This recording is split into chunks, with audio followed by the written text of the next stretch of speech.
नमस्कार आप सभी को। बहुत बहुत स्वागत है आपका मेरे YouTube चैनल में।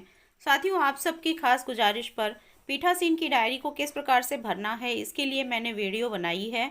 तो इसको आप कृपया ध्यान से देखें, जिससे कि आप पीठासीन की डायरी को आसानी से भर सकें और आपका समस्त सामान जो है वो समय से जमा हो सके।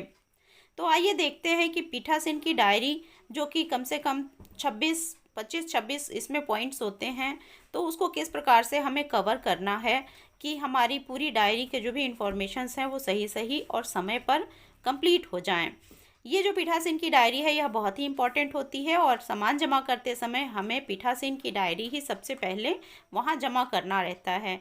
तो इसमें जो इम्पॉर्टेंट पॉइंट्स हैं उसमें सबसे पहला पॉइंट होता है कि निर्वाचन क्षेत्र का आपका नाम क्या है। आप अपने निर्वाचन क्षेत्र का नाम और उसकी संख्या वहाँ पर दिए हुए निश्चित स्थान पर भर लें। यह सब कार्य आप पहले से ही कर लें। मतदान का दिनांक जो है वह दिनांक आप वहाँ पर डाल लें, क्योंकि सुबह से ही आपको ये सारे कार्य स्टार्ट कर देने होते हैं। अगला जो पॉइंट होता है, मतदान केंद्र निम्न में से कहाँ पर स्थित है। जो आपका स्पॉट है, जो बूथ है, वह कोई भी शासकीय या अर्धशासकीय या निजी या अस्थायी संरचना हो सकती है। ज़्यादातर सरकारी भवन ही होते हैं। अगर कोई प्राइवेट स्कूल है या फिर कोई ऐसी संरचना जहाँ पर कि आपके भवन के साथ कोई प्रॉब्लम आ गई, तो आपने कोई अस्थायी संरचना बना करके और वहाँ पर बूथ को ऑर्गेनाइज किया है, तो वो आप लिख लेंगे। अदरवाइज़ यह ज़्यादातर सरकारी भवन में ही होता है, तो आप उसको वहाँ पर टिक कर लेंगे कि आपका किस प्रकार का यह बूथ है। इसके अलावा जो अस्थायी संरचना है यह बहुत ही कम होता है, तो इसके लिए आपको परेशान होने की ज़रूरत नहीं है, क्योंकि जिसके यहाँ यह अप्लाइड होगा वह उसको भरेगा। इसके बाद से है कि स्थानीय रूप से भर्ती किए गए मतदान अधिकारी की संख्या। ज़्यादातर आपको एक टीम मिलती है जिसमें कि पीठासीन के अलावा मतदान अधिकारी प्रथम, द्वितीय और तृतीय आपको एक टीम के रूप में मिलते हैं। इसके अलावा अगर कोई बीएलओ है, कोई आंगनबाड़ी कार्यकर्ता है जिसको कि वहाँ पर नियुक्त किया गया है मतदान अधिकारी के रूप में, तो आप उसको वहाँ पर मेंशन करेंगे। वैसा ऐसा अक्सर होता नहीं है, इसलिए आप इसमें नील ही भरेंगे। अगर किसी भी बंधु के यहाँ बूथ पर ऐसी कोई भर्ती होती है, तब आप उसको वहाँ पर मेंशन करेंगे। इसके अलावा सम्यक रूप से नियुक्त मतदान अधिकारी की अनुपस्थिति में नियुक्त अन्य कर्मी और नियुक्ति का कारण। मतलब कि अगर आपकी टीम में से किसी को भी कोई प्रॉब्लम हो जाती है, कोई बीमार पड़ जाता है या फिर उसके साथ कोई ऐसी समस्या आ जाती है कि वह ड्यूटी नहीं कर पा रहा है, उस समय में आप किसी और की नियुक्ति करते हैं, उसकी डिटेल आप यहाँ देंगे। अब आपको इलेक्ट्रॉनिक वोटिंग मशीन की डिटेल देनी है कि जो आपने कंट्रोल यूनिट को लिया है उसकी संख्या क्या है, और जो उसकी जो क्रम संख्या उस पर दी जाती है। जब आपको मशीन मिलती है तो उस पर आप देखेंगे कि उसमें एड्रेस टैग लगा रहता है, उस पर भी संख्या पड़ी रहती है। आप वहां से भी संख्या देख करके और इसको कंप्लीट कर सकते हैं। इसके अलावा जो मतदान यूनिट है यानी कि बैलेट यूनिट है, उसको आप कितनी यूज़ कर रहे हैं और उसकी क्रम संख्या क्या है।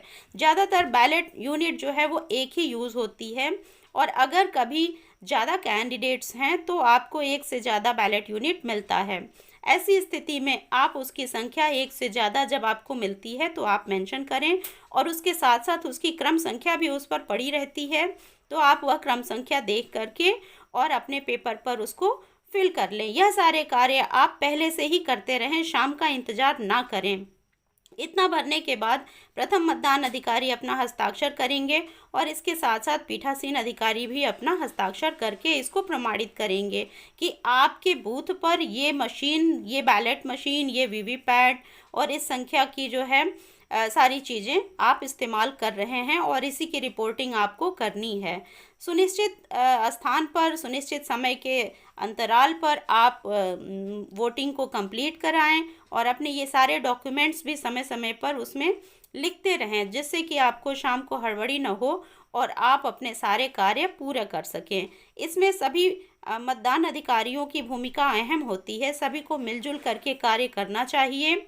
इसके बाद से आपको जो है पेपर सील मिलते हैं, उसकी डिटेल आपको देनी है कि आपने कितनी पेपर सीलें इस्तेमाल की हैं, और इसके अलावा जो आपने इस्तेमाल की हैं उसकी क्रम संख्या क्या है, उस पर क्रम संख्या दी रहती है, तो आप उसको वहाँ पर मेंशन कर लेंगे। आपको जो है ग्रीन पेपर सील मिलती है, पिंक पेपर सील मिलती है, स्ट्रिप सील मिलती है, तो उन सारी सीलों की संख्या कितनी है। ज़्यादातर आपको ग्रीन सील 2 मिलती है, पिंक सील भी 3 मिल जाती है।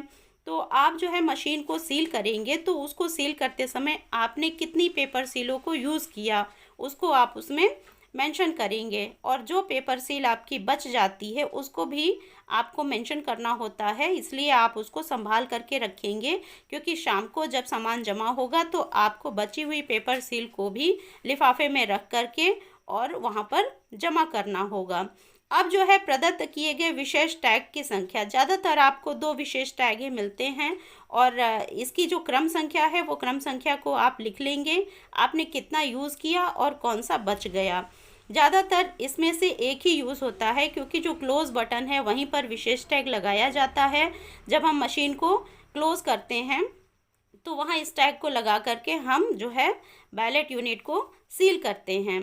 इसके अलावा जो है आपके पास प्रदत्त प्रिंटर की संख्या एक ही मिलती है आपको। प्रदत्त प्रिंटर की क्रम संख्या क्या है। प्रिंटर का अर्थ है कि जो वीवीपैट मशीन है जिसमें कि जब मतदाता वोट देता है तो उसको जो है उसके चुनाव निशान का प्रिंट दिखाई देता है, उसी को प्रिंटर कहते हैं। उसकी डिटेल आप यहाँ देंगे। और ऐसे अभ्यर्थियों की संख्या जो मतदान अभिकर्ता नियुक्त किए गए हैं, अर्थात कि जो एजेंट नियुक्त किए गए हैं उनकी संख्या आप भरेंगे। आपके बूथ पर एजेंट नियुक्त किए जाते हैं जो सुबह के समय में आते हैं। आप निश्चित फॉर्म उनसे भरवा लेते हैं और उसके बाद उनको एजेंट नियुक्त करते हैं। मतदान के प्रारंभ में उपस्थित अभिकर्ताओं की संख्या आपको भरनी रहती है। जब मॉर्निंग में आप मॉक पोल करते हैं तो आपको 10 मिनट तक उनका इंतज़ार करना होता है। अगर वो इस बीच आ जाते हैं तो अच्छी बात है, अन्यथा की स्थिति में आप अपने नियत समय से अपना मॉक पोल स्टार्ट कर दीजिए, और उस वक्त जो भी अभिकर्ता उपस्थित है उनकी संख्या आप मेंशन कर लीजिए, वहाँ नोट कर लीजिए और निश्चित फॉर्म पर उनसे साइन करा लीजिए कि आप जो है मॉक पोल के समय में उपस्थित थे। और इसके अलावा अगर कोई नहीं उपस्थित है तो उसमें आपकी कोई जिम्मेदारी नहीं है, आप अपना कार्य नियत समय से करते रहिए। अभिकर्ताओं की संख्या जो विलंब से आए, ऐसा हो सकता है कि मॉक पोल प्रारंभ होने के बाद कुछ अभिकर्ता आएँ और वो कहें कि आपके बूथ पर ही मैं एजेंट हूँ, तो आप उनका मोस्ट वेलकम करिए, उनको फॉर्म दे दीजिए, वो भरेंगे, अपना साइन करेंगे और आप अपने मॉक पोल की प्रक्रिया को जारी रखिए। उनका इंतज़ार न करिए और उनके लिए आप मॉक पोल को दोबारा भी न करिए।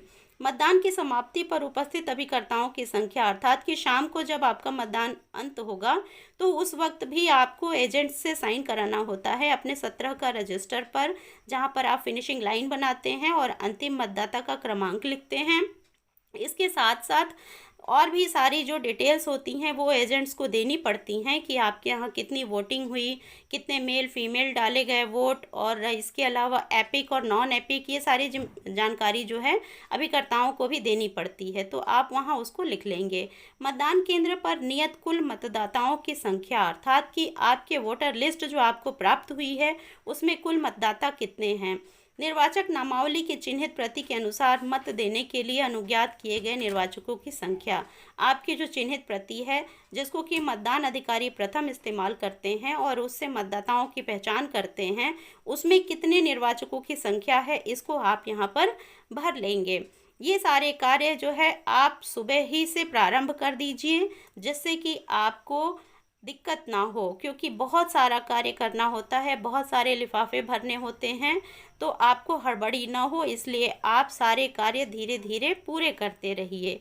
इससे आपका सभी काम समय से पूरा हो जाएगा। अब जो है मतदाताओं के रजिस्टर प्रारूप 17 क में यथा प्रविष्ट निर्वाचकों की कुल संख्या कितनी है, अर्थात कि कितने मतदाताओं ने वोट डाले, वही उन्हीं का जो है डिटेल मेंशन होता है 17 का रजिस्टर में। तो आपका जो लास्ट मतदाता है उसका जो क्रम संख्या है वही आपकी संख्या हो जाएगी कि कितने लोगों ने वोट डाला। तो इस कॉलम के अंदर आप उसकी डिटेल कर लीजिए। वोटिंग मशीन के रिकॉर्ड के अनुसार निर्वाचकों की कुल संख्या, आपके 17 का रजिस्टर में जो टोटल मतदाता अंकित हुए हैं उनका नंबर जो है आपकी वोटिंग मशीन के रिकॉर्ड से भी मैच होना चाहिए। तो आप जब वहाँ टोटल बटन दबाएंगे तो वहाँ पर आपको रिकॉर्ड मिल जाएगा कि कुल कितने वोट पड़े। तो वो संख्या आप यहाँ पर लिख लेंगे। आपका 17 का रजिस्टर और मशीन दोनों मैच होगा।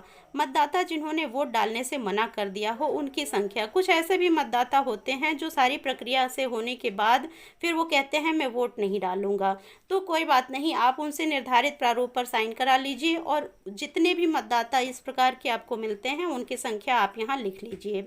वैसे ऐसा होता नहीं है तो आप इसको नील करेंगे।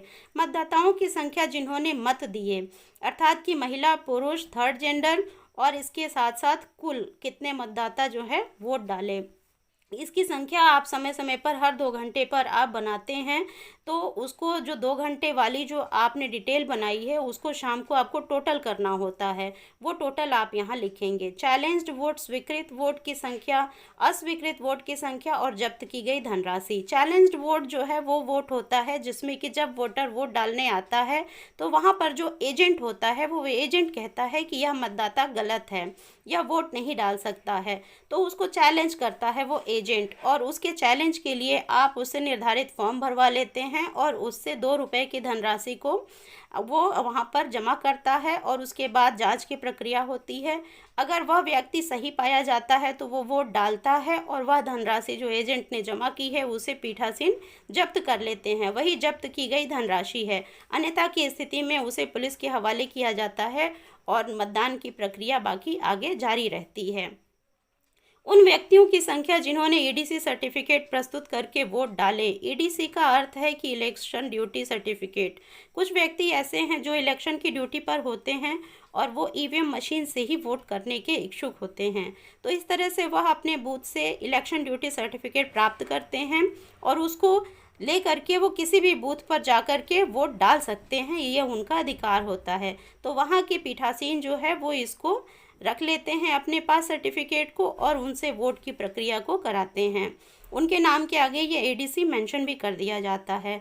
तो ऐसे कितने व्यक्ति आपके पास आए उसको आप यहाँ पर मेंशन कर लेंगे। तो ये हो जाता है एडीसी सर्टिफिकेट प्रस्तुत करके वोट डालने वाले लोगों की संख्या। अब आता है कि मतदान करने वाले प्रवासी मतदाताओं की संख्या, अर्थात कि आपके बूथ पर अगर कोई प्रवासी मतदाता है जो वोट डालने के लिए आया है तो उसकी संख्या आप यहाँ करेंगे, अन्यथा की स्थिति में आप नील डालेंगे। मतदाताओं की संख्या जिन्होंने साथी की सहायता से वोट डाला। तो कुछ ऐसे मतदाता भी होते हैं जो कि जिन्हें आँख से दिखाई न दे रहा हो, वो उनकी संख्या आप यहाँ लिखेंगे। प्रॉक्सी द्वारा दिए गए मतों की संख्या। प्रॉक्सी वोट ऐसा वोट होता है जिसमें कि कुछ मतदाता जो कि बॉर्डर पे नियुक्त होते हैं या फिर किसी दूसरे देश में हैं और वो अपना वोट जो है वो करना चाहते हैं, तो वह जहाँ पर भी रहते हैं वहाँ पर वो अपने जो निर्वाचन विभाग का कार्यालय होता है वहाँ से प्रॉक्सी नियुक्त करते हैं कि मेरे स्थान पर ये वोट डालेंगे।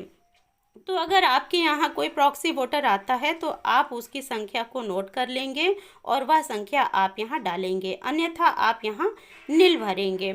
इस तरह से आगे जो है वह है निविदत मतों की संख्या। निविदत मत जो होते हैं वह आपको जो वोट होता है, कुछ ऐसे वोट होते हैं जो कि कोई व्यक्ति आता है तो वो कहता है कि मुझे वोट डालना है, लेकिन आपकी लिस्ट के अकॉर्डिंग वो वोट पहले से पड़ चुका होता है, फिर भी वो जिद करता है अगर कि नहीं मुझे वोट डालना ही है, तो फिर आप उसको निविदत मत पत्रों की सहायता से वोट डलवाएंगे। आपको 20 निविदत मत पत्र प्राप्त होते हैं, उसमें से आपको जो 20 नंबर वाला है उसको आप पहले इस्तेमाल करेंगे, उसके बाद 19 फिर 18, इस तरह से आप इस्तेमाल करेंगे।